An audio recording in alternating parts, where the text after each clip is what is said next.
কোরবানির গোশত কতদিন ফ্রিজে রেখে অথবা প্রক্রিয়াজাত করে সংরক্ষণ করে খাওয়া যাবে? রাসূল সাল্লাল্লাহু আলাইহি ওয়াসাল্লাম 3 দিনের বেশি খেতে নিষেধ করেছিলেন। কোরবানির গোশত কতদিনের মধ্যে খাওয়া উচিত? সারা বছর কোরবানির গোশত ফ্রিজে রেখে খাওয়া উচিত? কোরবানির গোশত 3 দিনের বেশি খাওয়া যাবে না। কোরবানির গোশত কতদিন পর্যন্ত জমা করে রাখা যাবে? নাহমাদুহু ওয়া নুসাল্লি আলা রাসূলিহিল কারীম, আম্মা বা'দ, ফাআউযু বিল্লাহি মিনাশ শাইতানির রাজিম, বিসমিল্লাহির রহমানির রহিম। সুপ্রিয় দর্শক শ্রোতা, কুরবানির গোশত কতদিন পর্যন্ত ফ্রিজ আপ করে রাখা যাবে, কতদিন পর্যন্ত খেতে পারবেন, এ বিষয়ে আমরা এলাকার মধ্যে অনেকের মন্তব্য অনেকভাবে শুনে থাকি। কেউ বলেছেন কুরবানির গোশত 3 দিনে বেশি খাওয়া যাবে না, কেউ বলেছেন সারা বছর খাওয়া যাবে, কেউ বলেছেন 1 মাস 2 মাস খাওয়া যাবে।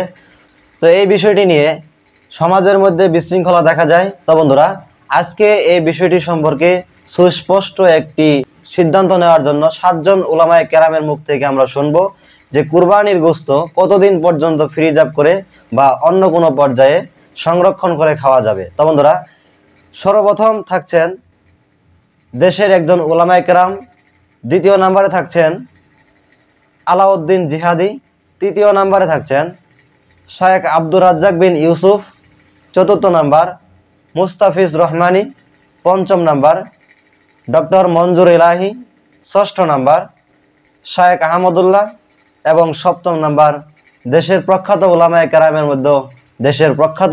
কেরামের মধ্যে যিনি গণ্য ডক্টর মিজানুর রহমান আজহারি সাহেব। তো বন্ধুরা, কথা না বাড়িয়ে আমরা প্রথমে শুনে আসি বাংলাদেশের একজন আলেমের মুখ থেকে যে কুরবানির গোশত কতদিন পর্যন্ত ফ্রিজ আপ করে বা অন্য কোনো উপায়ে সংরক্ষণ করে খাওয়া যাবে। গোশত কতদিন পর্যন্ত জমা করে রাখা যাবে? কুরবানির পশুর গোশত স্বাভাবিক অবস্থায় বেশি দিন জমা করে রাখা উচিত নয়। নবী সাল্লাল্লাহু আলাইহি ওয়াসাল্লাম যখন অভাব দেখেছিলেন এলাকায় বা দেশে, তখন তিনি বলেছিলেন 3 দিনের বেশি কেউ কুরবানির গোশত জমা করে রাখবে না। অভাবগ্রস্ত অবস্থায় তিনি এই নির্দেশ দিয়েছিলেন। পরবর্তীতে যখন অভাব দূরীভূত হয়েছে তখন বলেছেন কুলু ওয়া আতিমু ওয়াদ্দাখিরু, তোমরা খাও, মানুষকে খাওয়াও আর জমা করে রাখো, যতদিন ইচ্ছে জমা করে রাখা যাবে, এই হাদিস থেকে বোঝা যায়। কিন্তু যেহেতু তিনি অভাবগ্রস্ত অবস্থায় তিনি 3 দিনের বেশি রাখতে নিষেধ করেছেন, আর বর্তমানে আমাদের বাংলাদেশে যথেষ্ট অভাব চলছে। আমরা যারা হয়তো মধ্যবিত্ত বা যারা ধনী আছে তারা হয়তো বুঝতে পারছে না, কিন্তু এমন অনেক মানুষ আছে যে যারা যথেষ্ট অভাবে দিনাতিপাত করছে। এই জন্য আমাদের উচিত যে আমরা বেশি দিন জমা করে রাখবো না, নিজেরা খাবো, মানুষকে খাওয়াবো এবং দান করে দিব। বাকি একান্ত আপনি চাইলে জমা করে রাখতে পারেন। জমা করে রাখার যে নিষেধাজ্ঞা ছিল সেটা নির্দিষ্ট সময়ের জন্য ছিল, পরবর্তীতে রাসূল সাল্লাল্লাহু আলাইহি ওয়াসাল্লাম জমা করে রাখার অনুমতি দিয়েছেন।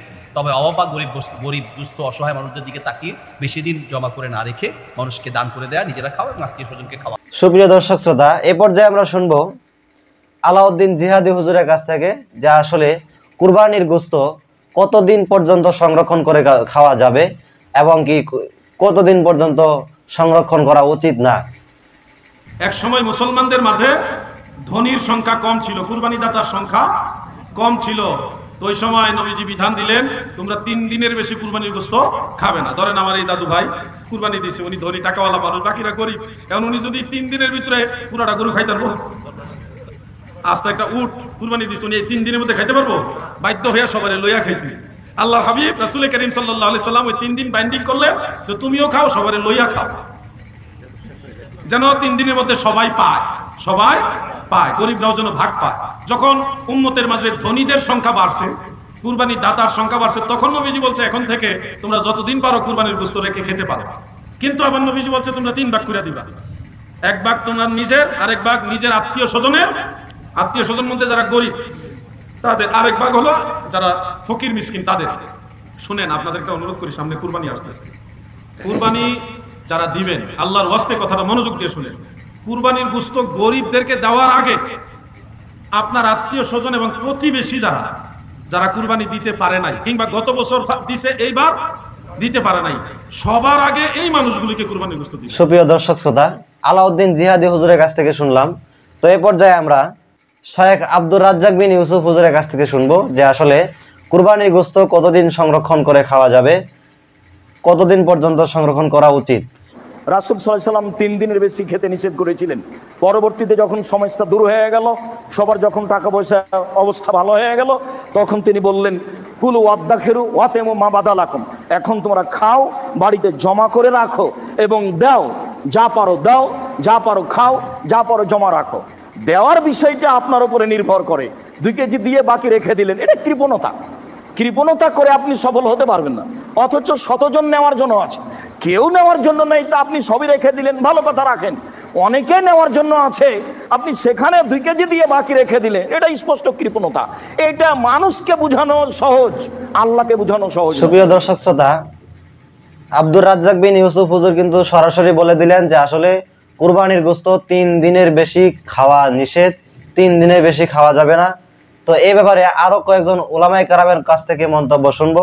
তো বন্ধুরা, এ পর্যায়ে আমরা শুনবো মুস্তাফিজ রহমানী হুজুরের কাছ থেকে যে আসলে কুরবানির গোশত 3 দিনের বেশি সংরক্ষণ করা যাবে কিনা। কুরবানির গোশত কতদিন ফ্রিজে রেখে অথবা প্রক্রিয়াজাত করে সংরক্ষণ করে খাওয়া যাবে? শুনেছি হাদিসে 3 দিনের বেশি কোরবানির গোশত খাওয়া যায় না। খুব ইম্পর্টেন্ট একটি বিষয়, যদিও বিভিন্ন আলোচনায় আমরা এর আগেও এটি আলোচনা করেছি। আল্লাহ রাসূল সাল্লাল্লাহু আলাইহি ওয়াসাল্লাম বলেছেন, কুলু ওয়া তুইমু ওয়া দাখিলু, তোমরা খাও, খাওয়াও এবং জমা করো। তবে আরেকটি হাদিসের মধ্যে আল্লাহ রাসূল বলেছেন সাল্লাল্লাহু আলাইহি ওয়াসাল্লাম, 3 দিনের বেশি তোমরা কোরবানির গোশতকেও সংরক্ষণ করো না, খেও না। এই হাদিসটি যখন বলেছিলেন, মুহাদ্দিসিনরা বলেন যে সে সময় দুর্ভিক্ষ চলছিল এবং সেই সময় মানুষের মধ্যে সংকট চলছিল, তাই রাসূল সাল্লাল্লাহু আলাইহি ওয়াসাল্লাম গোশতটা পুরো বিতরণ করতে বলেছিলেন, যাতে করে আশপাশের মানুষও খাদ্য হিসেবে গোশত গ্রহণ করতে পারে। তো দর্শক শ্রোতা, মুস্তাফিজ রহমানী হুজুরের কাছ থেকে সুন্দর একটি পরামর্শ পেলাম।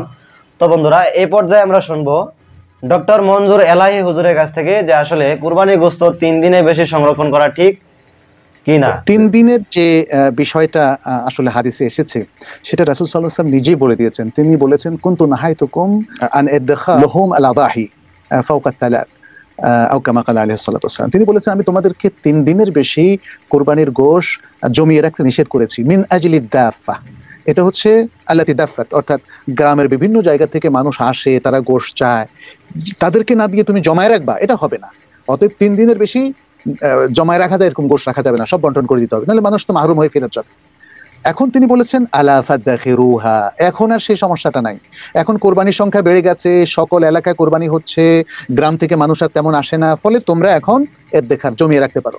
তাহলে এটা রাসূল সাল্লাল্লাহু আলাইহি ওয়াসাল্লামের যুগেই কিন্তু তিনি উজ্জ্ব করেছেন, 3 দিনের বেশি জমিয়ে রাখার বিষয়টা তিনি পারমিশন দিয়ে দিয়েছেন। এটা হচ্ছে প্রথম কথা। অতএব এখন যদি কেউ কিছু গোশ রেখে দেয় ফ্রিজে, আসলে কোরবানি তো একজন 2 ভাগ 3 ভাগ করে, একটা গরু আর কয়জনেই করে। অনেকে গোশ হয়তো সারা বছর রাখে ঠিকই, কিন্তু প্রতিদিন তো খায় না, সে সারা বছর হয়তো 4-5 বারই খায় বা 5-7 বারই খায়, এরকম। এটা কোনো দর্শনীয় ব্যাপার নয়। আর যে 3 ভাগের কথা বলেছেন সেটা কিন্তু আজকে আমরা উত্তর দিয়েছি যে 3 ভাগ করাটা মোস্তাহাব কিন্তু ওয়াজিব নয়। সেটা 1 ভাগ নিজের জন্য, কম বেশি হতে পারে, আরেক ভাগ মিসকিনদেরকে দিয়ে দেওয়া, যেন এই লোকালয়ে একজন মিসকিনও না থাকে, একজন দরিদ্র ব্যক্তিও না থাকে যে গোশই পায় না। সেটা কিন্তু আমাদের কর্তব্য, আমরা যারা কোরবানি দিচ্ছি এটা আমাদের সবার কর্তব্য। আর সমাজের জন্য বলতে আসলে আত্মীয় স্বজন এবং প্রতিবেশীর জন্য, মেহমানদের জন্য তাদেরকে দেবেন, কিন্তু ব্যাপারটা এমন নয় যে সমাজের জন্য বলে একটা জায়গা সবাই স্তূপ করে সমাজের সবার কাছে পৌঁছাবেন, ওটা জরুরি নয়। এরকম কোনো রসম রেওয়াজ আসলে ইসলামে নেই। কিন্তু কেউ যদি মনে করেন যে একসাথে সব জমিয়ে গরিব দুঃখীদের যাদের বাসায় কোরবানির গোশ নাই তাদেরকে দিবেন, সেটা দিতে পারেন। বিষয়টা খুব সহজ, কঠিন কোনো বিষয় না। যারা সামর্থ্য রাখছি তারা অনেকে চিন্তা করতে পারি যদি 2 ভাগ কোরবানি দেই, 1 ভাগ আসলে এমন কোন লোকালয়ে দেওয়া যেন পুরোটাই বন্টন করে দেয়। দর্শক শ্রোতা, এ পর্যায়ে আমরা শায়েখ আহমদুল্লাহ হুজুরের কাছ থেকে শুনবো যে আসলে কুরবানি গোশত কতদিন পর্যন্ত সংরক্ষণ করা যাবে, 3 দিনে বেশি সংরক্ষণ করা যাবে কিনা, 7 দিনে বেশি সংরক্ষণ করা যাবে কিনা, এই বিষয়ে যে মন্তব্যগুলো শুনলাম। তো এই পর্যায়ে আমরা শায়েখ আহমদুল্লাহ হুজুরের কাছ থেকে শুনবো যে আসলে 3 দিনের বেশি কুরবানির গোশত সংরক্ষণ করা যাবে কিনা। কোরবানির গোশত কতদিনের মধ্যে খাওয়া উচিত? সারা বছর কোরবানির গোশত ফ্রিজে রেখে খাওয়া উচিত কি? কোরবানির গোশত ফ্রিজে রেখে আপনার খেতে হবে এমন কোনো বাধ্যবাধকতা নেই। আমরা এটা কিছুদিন খেলাম, এটা দিয়ে আমাদের 6 মাসের গোশত কেনার কাজ সারলাম, এমনটি করাটা জাস্ট মানে কোরবানির সাথে যায় না, অনুচিত এটুকু বলতে পারি। কিন্তু এর কোনো সীমানা বলে দেয়নি শরীয়ত যে এর বেশি রাখা যাবে না। কেউ যদি 6 মাস 8 মাস রেখেও খায় তার কোরবানি হয়ে যাবে ইনশাআল্লাহ বিইذنিল্লাহ। কিন্তু এটাকে দিয়ে আমার পরবর্তীতে গোশত কেনা থেকে আমি বেঁচে গেলাম, এটা দিয়ে সারলাম, এই মানসিকতা রেখে অনেকে কোরবানি দেন, সেটা উচিত না। বাট আপনি চাইলে যে কোনো সময় পর্যন্ত রেখেই ঠিক। সুপ্রিয় দর্শক শ্রোতা, এই পর্যায়ে আমরা দেশের প্রখ্যাত আলেমে দ্বীন ডক্টর মিজানুর রহমান আজহারী হুজুরের কাছ থেকে শুনবো যে আসলে কুরবানির গোশত কতদিন পর্যন্ত সংরক্ষণ করা জায়েজ, কতদিন পর্যন্ত সংরক্ষণ করে খাওয়া যাবে, এ বিষয়ে সুস্পষ্ট একটি হাদিস সহ প্রমাণ নেব যে আসলে কুরবানির গোশত 3 দিনের বেশি খাওয়া যাবে কিনা, 3 দিনের বেশি সংরক্ষণ করে রাখা যাবে কিনা। এবং সহিহ বুখারীতে আল্লাহ রাসূল সাল্লাল্লাহু আলাইহি ওয়াসাল্লামের একটি বর্ণনা, আল্লাহ রাসূল সাল্লাল্লাহু আলাইহি ওয়াসাল্লাম বলেছেন, কুলু ওয়া আতঈমু ওয়াদাখিরু, অর্থাৎ কুরবানির গোশত তোমরা খাও, ওয়া আতঈমু মানে অন্যদের খাওয়াও, ওয়াদাখিরু এবং তোমরা এটাকে প্রিজার্ভ করে রাখো বা জমা করেও রাখতে পারো, অর্থাৎ আপনি চাইলে ফ্রিজে রাখতে পারবেন, আপনি পরবর্তীতে খেতে চাচ্ছেন আপনি রাখতে পারবেন ইনশাআল্লাহ। সো উত্তম হচ্ছে 3 ভাগ করে, 1 ভাগ নিজে খাওয়া, 1 ভাগ আত্মীয় স্বজনদের প্রতিবেশীদের দেয়া এবং 1 ভাগ অভাবী সুবিধাবঞ্চিত গরিব মিসকিনদের মাঝে বন্টন করে দেয়া। এবং অবশ্যই যাদের সামর্থ্য আছে আপনারা বেশি বেশি কুরবানি করুন, এবং এই কুরবানির মধ্য দিয়ে আমরা অনেক প্রান্তিক জনগোষ্ঠী, সুবিধাবঞ্চিত মানুষ, তাদের কাছে আমাদের সহায়তাগুলো পৌঁছে দিতে পারবো। সম্মানিত সুধী, আপনাদের সবাইকে আবারও শুকরিয়া জানাই, দীর্ঘ সময় নিয়ে আপনারা আমাদের লাইভ প্রোগ্রামটিতে জয়েন করেছেন। এখনও দেখা যাচ্ছে অনেক কুরবানি করবেন, ভলান্টিয়ারলি বিভিন্ন কুরবানি করে কুরবানির গোশত বিতরণ করবেন। আপনারা এরকম ভলান্টিয়ারলি ক্লিনলিনেস ক্যাম্পেইন করতে হবে, যাতে কোনো ধরনের রক্ত, ময়লা, বর্জ্য, আবর্জনা না থাকে। এই ব্যাপারটাকে যেন আমরা খেয়াল রাখি। হচ্ছে অনেকে জিজ্ঞেস করেন যে ফ্রিজে রাখা যাবে কিনা। জি, কুরবানির গোশত ফ্রিজে রাখা যাবে। ইবনে আব্বাস রাদিয়াল্লাহু তাআলা আনহুর মত অনুযায়ী 3 ভাগ করা উত্তম, তবে এটা আবশ্যক নয়। আপনি 1 ভাগ নিজে খাবেন, 1 ভাগ আত্মীয় স্বজন প্রতিবেশীদের দিবেন, আরেক ভাগ গরিব দুঃখীদের মাঝে বন্টন করে দিবেন, এটা উত্তম, কিন্তু এটা আবশ্যক নয়। পুরো গোশত যদি আপনার লেগে যায় আপনি ভোগ করতে পারেন, আর যদি আপনার কাছে অতিরিক্ত গোশত থাকে এটা আপনি আত্মীয়দের দান করুন, গরিব আত্মীয়দের আপনি উপহার দিন, গরিব মিসকিনদের, সুবিধাবঞ্চিত মানুষদেরকে আপনি এগুলো দান করুন। কারণ সূরাতুল হাজ্জের 28 নম্বর আয়াতে আল্লাহ তাআলা বলেছেন, ফাকুলু মিনহা ওয়া আত'ইমুল বাঈসাল ফাকির, তোমরা কুরবানির এই গোশত নিজেরাও খাও এবং অভাবী লোকদেরকে দাও।